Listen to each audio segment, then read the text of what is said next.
Bonjour les élèves. Maintenant, on va commencer le programme de physique de la deuxième secondaire. On peut dire que 50% du premier semestre, vous l'avez déjà pris en troisième préparatoire. Premier chapitre, première unité, c'est les ondes. Le premier chapitre, le mouvement ondulatoire. Quelques définitions très importantes.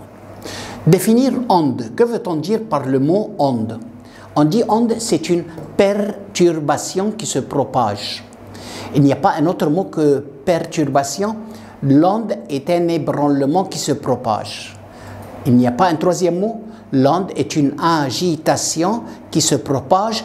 Elle transporte de l'énergie. Que veut-on dire par elle transporte de l'énergie? On va la voir plus tard. Maintenant, exemple pour comprendre que veut-on dire par onde. Si on jette une pierre dans l'eau douce, dans une piscine ou dans l'eau du Nil, il se forme des ondes circulaires. Dans le centre de ces ondes est la position de la chute de la pierre et se propage dans toutes les directions. Maintenant, il y a des ondes vues qu'on peut avoir comme les ondes d'eau, mais des ondes qu'on ne peut pas avoir comme les ondes de radio ou les ondes sans fil ou les ondes de radar. Maintenant,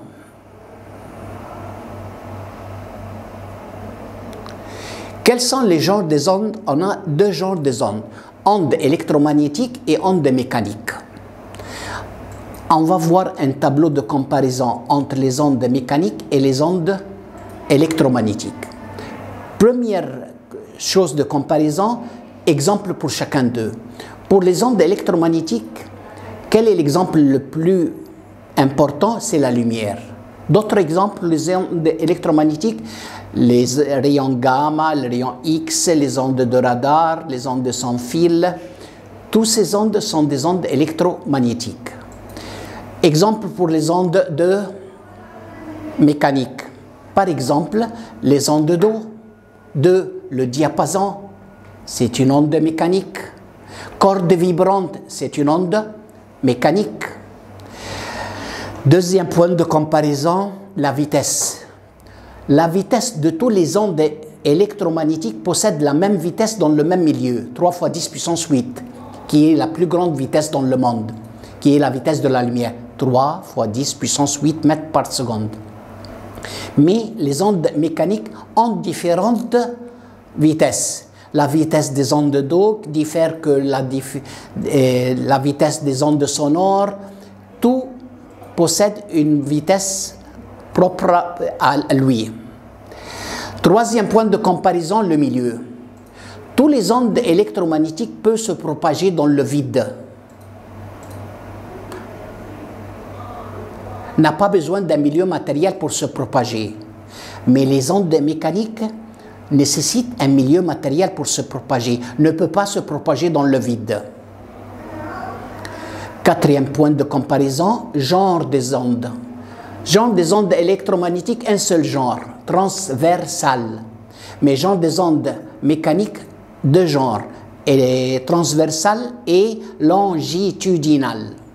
Donc, il y a 4 points de comparaison entre les ondes mécaniques et électromagnétiques. Maintenant, quelle est la condition pour obtenir une onde mécanique? Par exemple, si pour comprendre cette question, quelle est la condition pour que vous entendiez ma voix, pour entendre le son? 3 conditions. 1, source vibrante, les cordes vocales. 2, un milieu. Par exemple, il y a de l'air qui transporte la vibration de la personne à un autre. 3, les cordes vocales doivent vibrer, doivent faire une perturbation. Donc, les 3 conditions pour obtenir une onde mécanique, source vibrante, corde vocale, une perturbation ou un ébranlement, les cordes vocales doivent vibrer. 3, un milieu matériel qui est l'air. Maintenant, quelques définitions très importantes qu'on va les appliquer dans la pendule ou dans le diapason ou corde vocale. Première définition, que veut-on dire par oscillation ou vibration? Si je tape ce diapason, nous remarquons que la branche se déplace de part et d'autre de la position d'équilibre. Cette position, c'est la position d'équilibre. Quand on la tape, elle se déplace vers l'intérieur, puis retourne à la position d'équilibre, puis se déplace vers l'extérieur. L'ensemble du trajet d'aller et de retour pour retourner au même point, c'est ce qu'on appelle oscillation ou vibration. Donc, une autre fois, la définition de l'oscillation, c'est l'ensemble du trajet d'aller et de retour pour retourner au même point, avec la même vitesse et dans le même sens. Deuxième définition, amplitude. Amplitude, c'est la distance entre la position d'équilibre et sa position à une vitesse très grande, c'est-à-dire la distance entre deux points. La vitesse dans l'une est maximum, qui est la position d'équilibre, et sa position en un instant où la vitesse est nulle. Dans l'autre position, la vitesse est nulle. Donc, première définition de l'amplitude, c'est la distance entre deux points.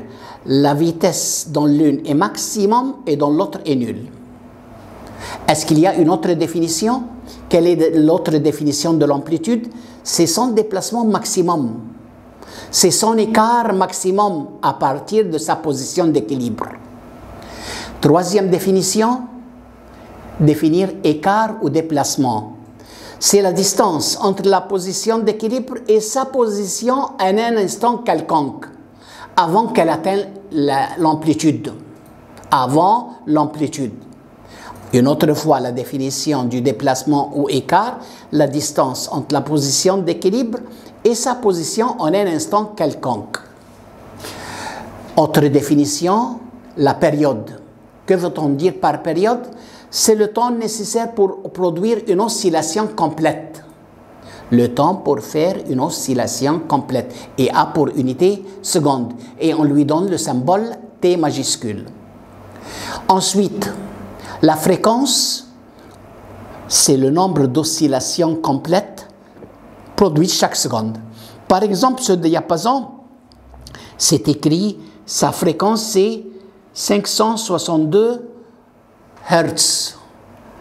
Que veut-on dire par 562 Hz? C'est-à-dire la branche produit 562 oscillations complètes dans une seconde. On peut appliquer ces définitions sur la pendule simple, sur la corde vibrante. On va l'appliquer une autre fois pour la pendule à ressort. Voilà la position d'équilibre. Si je tire le ressort vers le bas, il se déplace à sa déplacement maximum. Dans cette partie, on l'appelle amplitude.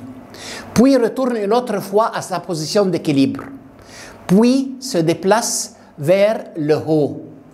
Puis il retourne une autre fois à sa position d'équilibre. Donc, quel est le déplacement de ce corps attaché à un ressort? De la position d'équilibre, se déplace vers le bas, retourne une autre fois à la position d'équilibre, se déplace vers le haut et retourne une autre fois à la position d'équilibre. Quelle est la définition de l'oscillation ou vibration? C'est l'ensemble de trajets d'aller et de retour pour retourner au même point, avec la même vitesse et dans le même sens. Que veut-on dire par amplitude? Écart maximum, déplacement maximum, ou la distance entre deux points, la vitesse dans l'une maximum et dans l'autre nulle.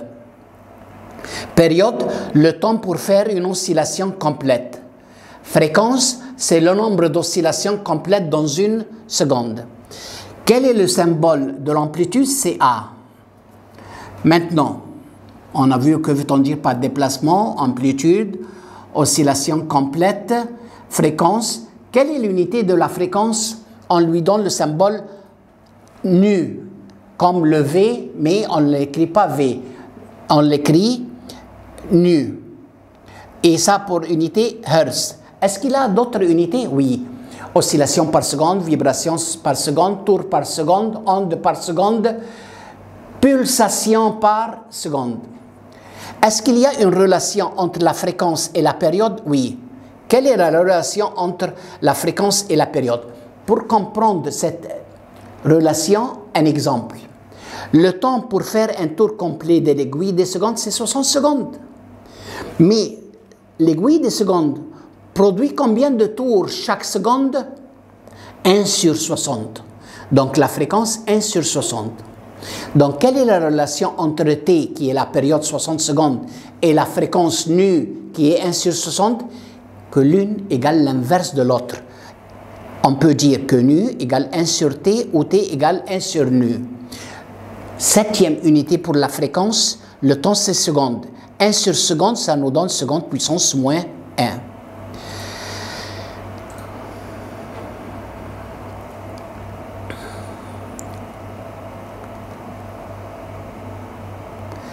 On a combien de genres des ondes mécaniques? On a 2 genres. Ondes transversales et longitudinales. D'abord, pour comprendre comment peut-on obtenir des ondes longitudinales, une petite expérience, qu'est-ce qu'on va faire? On apporte un ressort attaché à une masse. Si on l'attire vers l'extérieur, le ressort s'allonge, se dilate, s'écarte, puis retourne à sa position d'équilibre, puis se déplace vers l'intérieur, puis retourne une autre fois à sa position d'équilibre. Pour comprendre cela, voilà, on tire le ressort. Il se déplace vers l'extérieur, retourne à sa position d'équilibre, se déplace vers l'intérieur, retourne à sa position d'équilibre, ainsi de suite. Donc, on obtient une courbe sinusoïdale.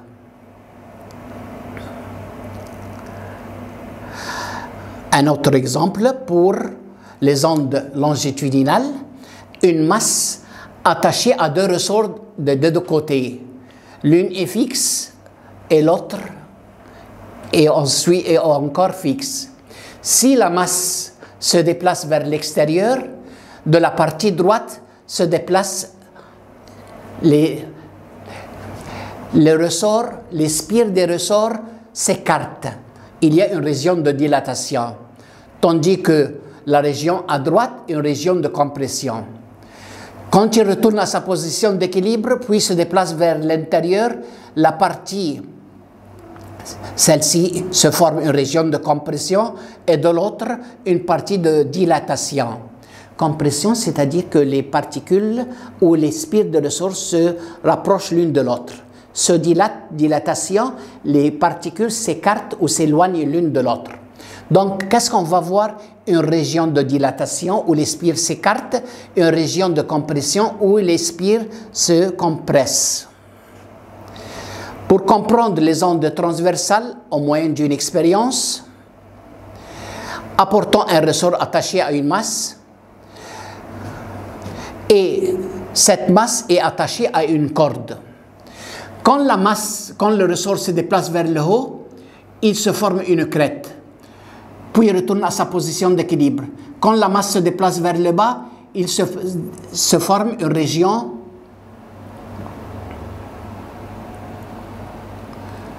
de creux. Se déplace vers le haut, crête. Se déplace vers le bas, creux. Donc, voilà le sens de propagation, tandis que le ressort se déplace vers le haut et vers le bas. Quelques définitions très importantes. Première définition, quelle est la définition du crête? C'est le déplacement maximum dans le sens positif. Creux, c'est le déplacement maximum dans le sens négatif. La distance, la longueur d'onde, on lui donne le symbole Y renversé, mais on l'appelle lambda, la longueur d'onde. La distance entre 2 crêtes successives ou 2 creux successifs ou n'importe quels 2 points successifs ayant même phase. Que veut-on dire par même phase? Même état vibratoire, c'est-à-dire même sens ou même vitesse. On a commencé ici, on termine ici. Voilà, c'est une longueur d'onde. Une autre chose, on commence la longueur d'onde ici, on la termine à l'autre point qui est même phase. On peut faire cette expérience au moyen d'une corde attachée à une extrémité et l'autre extrémité, on la tient avec la main et on la déplace vers le haut et vers le bas. Quand la corde se déplace vers le haut, il se forme une crête qui se déplace jusqu'à qu'elle arrive à l'autre extrémité. Maintenant,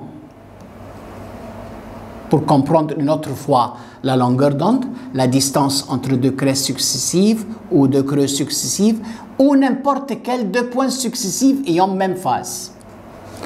Maintenant, on va utiliser le ressort pour produire des ondes transversales et longitudinales. Par exemple, voilà un ressort. Si ce ressort, je le pousse, il se forme une région de compression et dilatation. C'est une onde longitudinale. Mais si ce ressort, à travers la main, on le déplace vers le haut et vers le bas, il se forme des creux et des crêtes, c'est-à-dire ondes transversales. Donc, au moyen des ressorts, on peut obtenir onde transversale si on le pousse à droite ou à gauche. On peut obtenir une onde transversale, on déplace le ressort vers le haut ou vers le bas. Maintenant, pour comprendre la définition de l'onde transversale, que veut-on dire par onde transversale? Si on met par exemple l'eau douce, l'eau d'une piscine, l'eau d'une île, et on jette une pierre, qu'est-ce qu'il se forme? Il se forme des ondes circulaires dans le centre et la position de la chute de la pierre. La région de l'onde qui monte, c'est une crête. La région qui descend, c'est un creux. Maintenant, on veut voir que le sens de propagation dans le sens horizontal. Mais comment savoir le déplacement des particules de l'eau du milieu? On va mettre un corps flottant, un morceau de liège. Nous remarquons que le morceau de liège se déplace vers le haut et vers le bas. Donc voilà le sens de propagation de l'onde. Voilà le sens de propagation de l'onde. Voilà le sens vers le haut et vers le bas des particules du milieu. Quelle est la relation entre ces deux directions? C'est la définition de l'onde transversale. Quand chaque particule du milieu vibre dans un sens perpendiculaire au sens de propagation de l'onde. Elle est formée de quoi? Des crêtes et des creux. Donc l'onde transversale, quelle est la définition pour la dernière fois? Quand chaque particule du milieu vibre dans un sens perpendiculaire au sens de propagation de l'onde. Et elle se forme des crêtes et des creux. Des crêtes et des creux.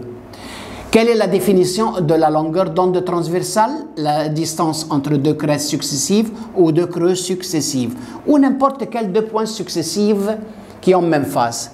De quoi se compose l'onde transversale? Crête et creux. Et on a dit, que veut-on dire par crête? Déplacement maximum dans le sens positif. Creux, déplacement maximum dans le sens négatif. Voilà l'onde transversale. 4 points de comparaison. Dans la session prochaine, on va voir l'onde longitudinale. Et bonne chance.